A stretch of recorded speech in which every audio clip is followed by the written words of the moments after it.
हम लाते हैं top news, आपके फेवरेट टॉक शोज और अनलिमिटेड एंटरटेनमेंट सिर्फ यूट्यूब पर। अगर आपने अभी तक हमारा चैनल सब्सक्राइब नहीं किया तो अभी सब्सक्राइब करें और बेल आइकॉन को क्लिक करके हमारी लेटेस्ट वीडियोस के बारे में अपडेट जानें। सब्सक्राइब कीजिए और हम आपको लिए चलेंगे आपकी फेवरेट वीडियो की तरफ।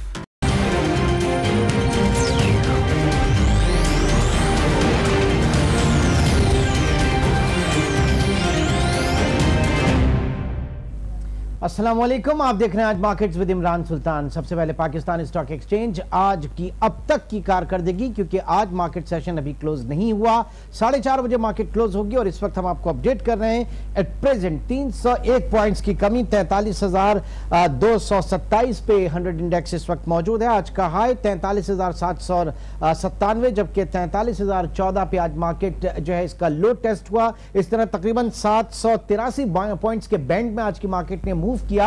और सेकेंड हाफ में एक खबर इंडियन मीडिया ने चलाई और वो खबर थी पाकिस्तान को फाइनेंशियल एक्शन टास्क फोर्स में शामिल करने के हवाले से, जिससे पैनिक फैली मार्केट में। और मार्केट में हमने देखा कि एक वक्त में तकरीबन 600 पॉइंट्स जो है मार्केट गिर गई, लेकिन इस खबर की तस्दीक कहीं से भी नहीं हुई और इसके बाद एक बार फिर जो वैल्यू बाइंग थी मार्केट में वो बदस्तूर देखी गई। इस तरह मजमूई तौर पर हम कह सकते हैं कि आज अब तक 360 मिलियन शेयर्स ट्रेड हुए और लगभग 15 अरब इनका जो है वो मार्केट में आज ट्रेडिंग वैल्यू रही। 344 कंपनीज एक्टिव, 101 पॉजिटिव, 232 नेगेटिव और 11 कंपनीज अनचेंज है। ज़ाहिर है कि मार्केट इस वक्त चल रही है, मार्केट अभी क्लोज नहीं हुई।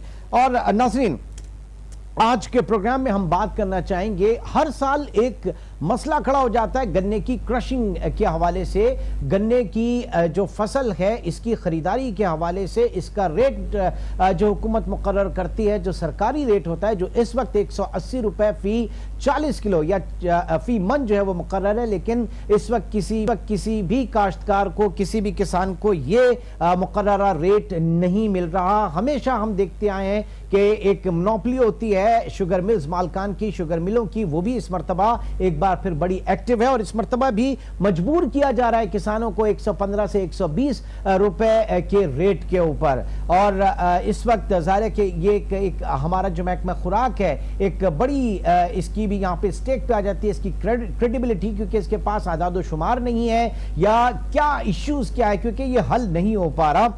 और इस वक्त भी हम देख रहे हैं कि जो हमें शिकायत मिल रही है कि इस वक्त जो ट्रॉली होती है उसके जो ठेके हैं वो भी मनपसंद लोगों को दिए जा रहे हैं। तो हमेशा हर साल ये होता है कि गन्ने की क्रशिंग जो होती है वो लेट होती है और इस मरतबा भी तकरीबन 2.5 माह की ताखीर इसमें हो चुकी है। इस 2.5 माह की ताखीर की वजह से जो आगे का सीजन है, ज़ाहिर है कि जो अगली फसलें हैं वो भी लेट हो जाती हैं और ये पूरा साइकिल जो है ये बड़ा मुतासिर होता है। और अल्टीमेटली फिर उसके बाद जो देखा जाता है कि जो लोगों का, जो किसानों का, काश्तकारों का जो एक बड़ी अमाउंट जो है इसके अंदर स्टक हो जाता है। तो पाकिस्तान में गो के 180 रुपए फी मन की कीमत सुप्रीम कोर्ट ने भी मुकर्रर की और पाबंद किया शुगर मिल्स को कि किसानों से इस रेट पे गन्ना खरीदा जाए। लेकिन इस वक्त भी हम देख रहे हैं कि कहीं पे ये रेट जो है वो शाज़ोनाज़ी अगर कहीं पे लिए जा रहे हो तो लिए जा रहे हो, अदरवाइज कहीं पर नहीं लिए जा रहे। तो एक बार फिर पाकिस्तान में जो फार्मर्स हैं, जो पाकिस्तान में ग्रोअर्स हैं, जो पाकिस्तान में काश्तकार हैं गन्ने के,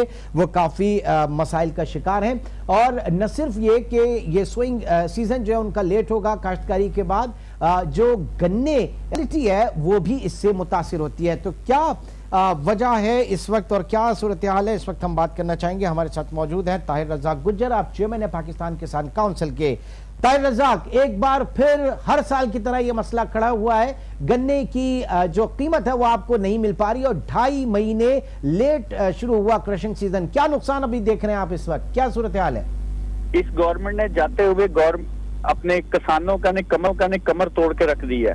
सिर्फ हमें लॉलीपॉप दिया गया, सुप्रीम कोर्ट के सामने लॉलीपॉप दिया गया कि आपको 180 रुपए फी मंथ कीमत अदा की जाएगी, लेकिन इसके बरखिलाफ इन्होंने 120 रुपए, 90 रुपए, 100 रुपए पे कंडे वाले ले रहे थे और किसी को ये परमिट नहीं इशू कर रहे जिम्मेदार को डायरेक्टली, और जिम्मेदार इंतहाई मुतासर और परेशान है इस वक्त। तो ये बताइए, हाँ जी जी प्लीज। इनकी सुनवाई के लिए हर रोज किसी न किसी शहर में, दही इलाके में किसानों का एहतजाज हो रहा है, लेकिन ये उस किसानों के एहतजाज के कोई तब से मस नहीं हो रहे, सिर्फ सियासी शोबदाबाजी के लिए मीडिया पे आके बयान दे देते हैं जी हमने डीसीओ को कह दिया ये रेट होगा, ये रेट होगा, लेकिन प्रैक्टिकल जिम्मेदारों को नुकसान हो रहा है। लेकिन हमेशा हम देखते हैं जो इलेक्शन ईयर होता है उसमें बड़ा नवाजा जाता है काश्तकारों को, जमींदारों को, एग्रीकल्चर जो हमारी इकोनॉमी है उसको काफी नवाजा जाता है। इस मरतबा ऐसा नहीं देखा जा रहा क्या? बिल्कुल इस तरह जो दही इलाके को टोटली इन्होंने इग्नोर किया है, और पिछले साल की निस्बत इस साल ज्यादा गन्ने के काश्तकार जो है ना वो परेशान है कीमत की वजह से, और उल्टा एक इन्होंने एक सीजन जाया कर दिया। बर वक्त अगर इनका क्रेशन सीजन शुरू हो जाता तो ये गन्ने के मुतबादिल गंदम की फसल उगा सकते थे, सूरजमुखी का तेल ये बताइए कि हर साल ये मसला होता है, ये 2.5 महीने जो डिले हुआ, इस 2.5 महीने के डिले होने में गन्ने की अपनी जो शुगर केन की क्वालिटी है उसके ऊपर क्या फर्क पड़ा और आपको क्या नुकसान है इस ताखीर का? शुगर केन की क्वालिटी जो गन्ने से थी वो ज्यादा होगी, जिससे मिल वालों को फायदा होगा, उससे जिम्मेदार को फायदा नहीं हुआ। दिसंबर के बाद सबसे ज्यादा जिम्मेदार बेनिफिट लेता है गन्ने से। जितनी लेट क्रिएशन शुरू होगी उससे जिम्मेदार को फायदा होगा और अपने शुगर मिल मालकान को फायदा होगा और जिम्मेदारों को नुकसान होगा। और हमारी तो इल्तिजा इस गवर्नमेंट के साथ खुदारा अपनी दही इलाके की आवाम को संभालें, उसको मॉरल सपोर्ट दें ताकि वो अपने पैरों पे खड़ी हो सके। अच्छा, साथ साथ महकमा खुराक के हवाले से मैं जानना चाहूंगा, ये कुछ डाटा इनके पास होता है कि टोटल कितना जो है वो गन्ना जो है उसकी पैदावार कितनी हुई, जरूरत कितनी है, और जाहिर के ये बेसिकली एग्रीकल्चर का एक्सटेंशन वालों का शोबा है, लेकिन महकमा खुराक भी इसको सुपरवाइज करती है बाज़ औक़ात फील्ड में आके। हमें चाहिए था कि एग्रीकल्चर एक्सटेंशन वालों को हमें एरिया डिफाइन कर देते हैं कि जिम्मेदारों के भाई आपने हर यूनियन काउंसिल में इतना गन्ना काश्त करना, इससे ज्यादा अगर करेंगे तो हम आपके जिम्मेदार नहीं होंगे या शुगर इंडस्ट्री आपकी जिम्मेदार नहीं होगी। अब जिम्मेदारों ने शुगर इंडस्ट्री की डिमांड को मद्देनजर रखे हुए गन्ना काश्त कर लिया, लेकिन शुगर इंडस्ट्री वालों ने बर वक्त मिलें नहीं चलाई, जिससे जिम्मेदारों की कमर जो है वो टूट गई। अच्छा, कुछ इसमें कुछ कमीशन वगैरह भी होता है, जरी कमीशन वगैरह भी होता है जिसके सामने आप अप्रोच कर सकते हैं, अगर की है तो क्या? हर सूबे के अलग-अलग एक केन कमिश्नर होता है, लेकिन केन कमिश्नर आप गवर्नमेंट की, सारे लोग तो गवर्नमेंट में पावर में जिनकी मिले हैं, केन कमिश्नर तो उनके स्वाब दीदी है कि अपनी पोस्टिंग करवानी है या नहीं करवानी। अच्छा, तो अब ये मामला कब तक लटका हुआ देख रहे हैं? जाहिर है कि एक फसल आप अब तो सीजन बिल्कुल करीब है खत्म होने का गन्ने का, और कुछ जिम्मेदार जो है वो चारे में काट का गन्ना अपने जानवरों मवेशियों को खिलाना शुरू कर दिया, किसी ने आग लगानी शुरू कर दी अपनी फसल को, किसी ने औने पौने बेचना शुरू कर दिया। जिम्मेदार का सर्वाइवल तो एग्रीकल्चर सेक्टर पे ये एक बहुत बड़ा अलमिया है हमारे यहाँ के। हर साल हम देखते हैं कि गन्ने के काश्तकार जो है इस तरह की सूरत हाल से दरपेश होती है। बहुत शुक्रिया ताहिर रज़ाक गुज्जर, आप प्रोग्राम में हमारे साथ रहे। नाज़रीन, एक छोटे से ब्रेक की तरफ चलेंगे, ब्रेक के बाद कुछ और मौजूद आपके साथ डिस्कस करते हैं। एक छोटे से ब्रेक के बाद दोबारा मिलते हैं।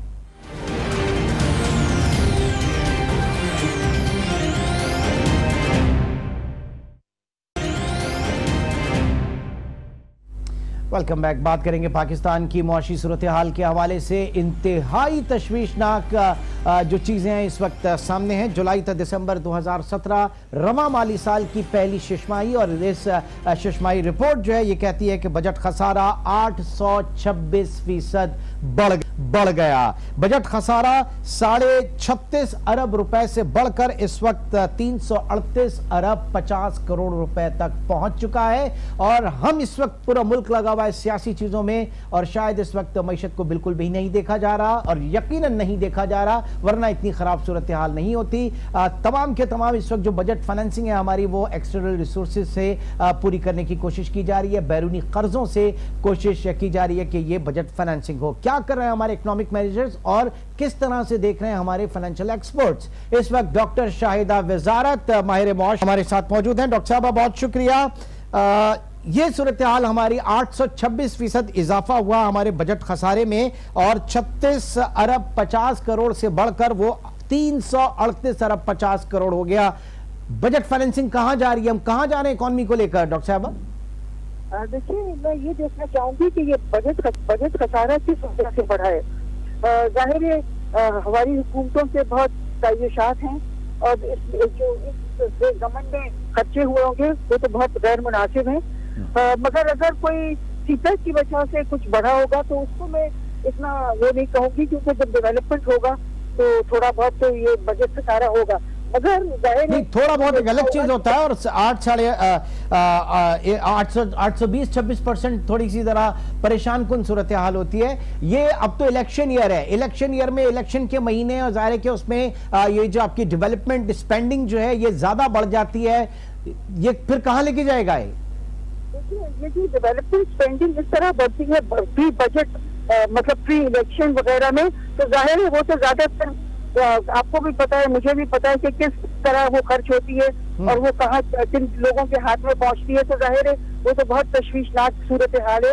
और मैं समझती हूँ कि जो आपने बैरूनी कर्जों की बात की, तो बैरूनी कर्जों को तो हुकूमत को इसका सोचना भी नहीं चाहिए, क्योंकि गवर्नमेंट की तो मैंडेट खत्म होने वाली है। आइंदा जब नई हुकूमत आएगी उनके ऑप्शन को यूं क्लोज करके इस हुकूमत को नहीं जाना चाहिए। तो मैं नहीं समझती हूँ कि, और न हमें जरूरत है, क्योंकि अगर आप देखिए अगर हम अपनी फाइनेंशियल मैनेजमेंट सही तरह करें तो हमें बैरूनी कर्जों की कोई जरूरत नहीं है। पाकिस्तान के पास नहीं, एट प्रेजेंट आप क्या समझते हैं, क्या out of the box solution है? क्योंकि आपके पास रेमिटेंसेस आपकी मुतासिर है, करेंसी आपकी डिवैल्यू हुई और उसके साथ साथ आप जो आपके पास डॉलर्स आ रहे थे, एक्सपोर्ट्स आपकी मुतासिर हो गई हैं, तो बैलेंस ऑफ पेमेंट क्राइसिस इस वक्त एक बड़ा आ सकता है अगली हुकूमत के लिए। जाहिर है कि ये हुकूमत तो जा रही है, इसके बाद जो है केयरटेकर सेटअप होगा, उसके लिए भी कोई इतना बड़ा इशू नहीं होगा IMF से डील करना, क्योंकि वो IMF से डील करेगा ही नहीं। तो फिर ये अगली हुकूमत जो है उसको तो विरसे में एक बार फिर खाली खजाना मिलेगा।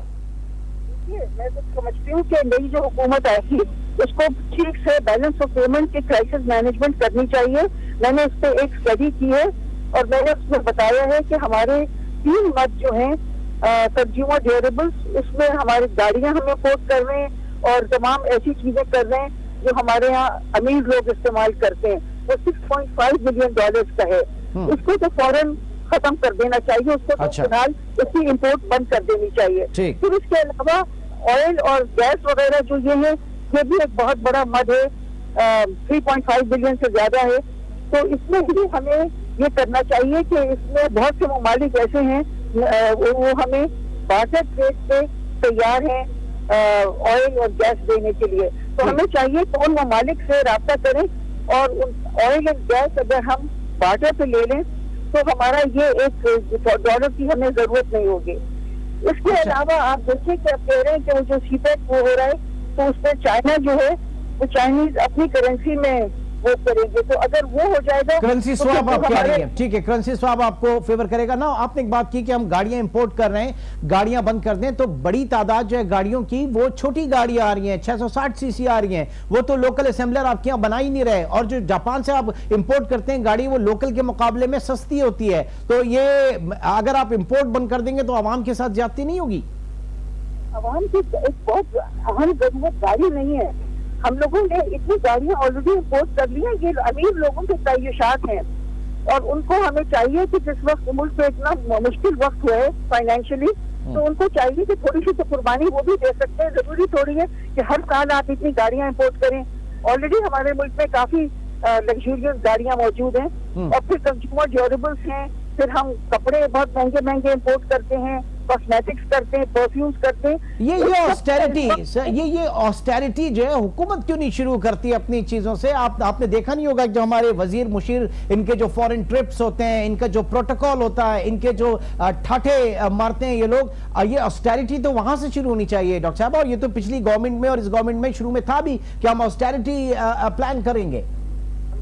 हुकूमत को भी ऑस्टेरिटी करना होगी, अवाम को भी ऑस्टेरिटी करना होगी, क्योंकि दोनों मेरे ख्याल में नॉन सीरियस हैं ऑस्टेरिटी के बारे में। मगर उस तरह की ऑस्टेरिटी की मैं बात नहीं कर रही हूँ जैसी IMF सजेस्ट करता है कि वो डेवलपमेंट बजट काट देते हैं। मैं उस ऑस्टेरिटी की बात नहीं कर रही हूँ। मैं कहती हूँ हमारे अपने होम ग्रोन सोल्यूशंस, और उसमें यह है कि हम चाइना से जो कर रहे हैं मशीनरी वगैरह, हम चाइनीज करेंसी पे कर सकते हैं, चाइनीज भी यही चाहते हैं। फिर हम ऑयल और गैस वगैरह बाटे पे कर सकते हैं। फिर हम तायुशात को इम्पोर्ट करना बंद कर दें, तो और फिर आप अपने एक्सपोर्ट्स बढ़ाएं। आपकी एक्सपोर्ट्स भी बहुत पिछले साल हर चीज की, चाहे फूड आइटम्स देखें, चाहे फ्रूट्स देखें, वेजिटेबल्स देखें, चाहे कॉटन क्लॉथ देखें, कॉटन यार्न देखें, सब की एक्सपोर्ट कम हुई थी। तो इस पे भी बहुत जरूरत है कि आप अपने एक्सपोर्ट्स बढ़ाएं। अच्छा, एक चीज डॉक्टर साहब, एक चीज और कि जब मियां साहब जो है वो जाहिर है कि इस वक्त उनकी हुकूमत है, हुकूमत में खुद नहीं कर रहे लेकिन उनकी हुकूमत तो बहरहाल मौजूद है मुस्लिम लीग नून की। वो कहते हैं कि तरक्की के सफर से मुल्क को हटा दिया गया, तो कितना मुश्किल है, अब डार साहब हैं नहीं, तो ये इस वक्त एट प्रेजेंट जो हमारी इकोनॉमिक मैनेजर्स हैं कितना मुश्किल हो रहा है उनको जस्टिफाई करना किसी भी पॉलिसी को। देखिए, अगर हम लोग सब सीरियस हैं अगर इसके बारे में बैलेंस ऑफ पेमेंट को क्राइसिस मैनेज करने के लिए, तो मेरा ख्याल में इतनी हमें जरूरत नहीं है, इतना मुश्किल नहीं है। मैंने इस पर स्टडी की है और मैंने बताया किस तरह हम ये कर सकते हैं, balance of payment crisis manage कर सकते हैं, उसमें हमें इतने डॉलर की जरूरत नहीं होगी जितनी हमें, और हम अपनी एक्सपोर्ट बढ़ाएं। आपको ये भी देखने की जरूरत है कि हमारी एक्सपोर्ट्स क्यों नहीं बढ़ रही हैं।